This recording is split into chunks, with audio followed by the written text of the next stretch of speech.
One thing that made me work as an entrepreneur is that I could choose with who I want to work, how I want to work, and especially where I want to work.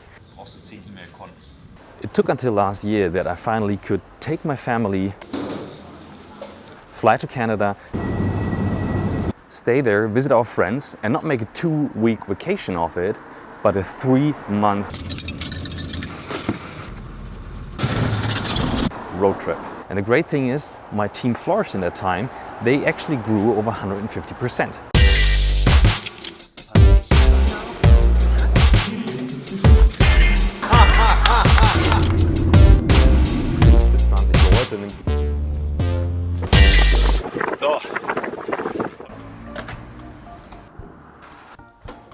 We want to have everyone being productive from any location they want. That's the idea. Distributed team doesn't necessarily mean we do not have an office. In fact, I'm in our very nice Hamburg office this morning making this movie. It's more that we focus on the collaborative infrastructure of the company. So how do people work together? How do they collaborate? If I want to travel because the weather is bad, or if my family needs to move, I can move with them. That gives me the freedom to work wherever I want to work from, but also my team.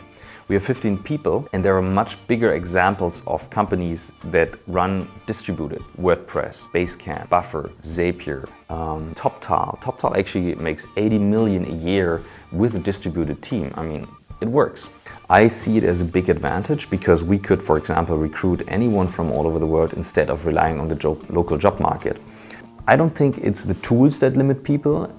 I also don't think it's the size that limit people or companies to work like that. I think it's more 2 issues. Issue number 1, people tend to mix up remote work with distributed work. A distributed team or distributed work means everyone is per default in different locations. With remote work, it's only that you have a home office policy and just some people work from remote. What you do with this is you create 2 cultures in the company. Reason number 2 is that people tend to stick to their communication habits. There are 2 dimensions. There's asynchronous and synchronous communication. And along the line you have different channels like email, chat, SMS, documents that you can share.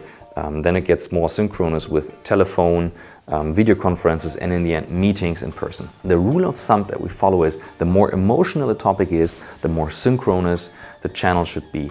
There are certain channels that make sense, no matter if you like them or not. This helps everyone in the team to spread the work more efficiently throughout the different channels. If people tend to stick to certain communication channels, they create the feeling, oh, we discussed that topic via email and it didn't work because it didn't turn out. If you discuss something complex via email, people just don't like to do that because it takes a while to type down things in many details. It's much easier to read that. Same with a meeting. You talk much faster then you understand what you actually hear in that meeting. So I think it works for every company where people have to do work in front of the computer.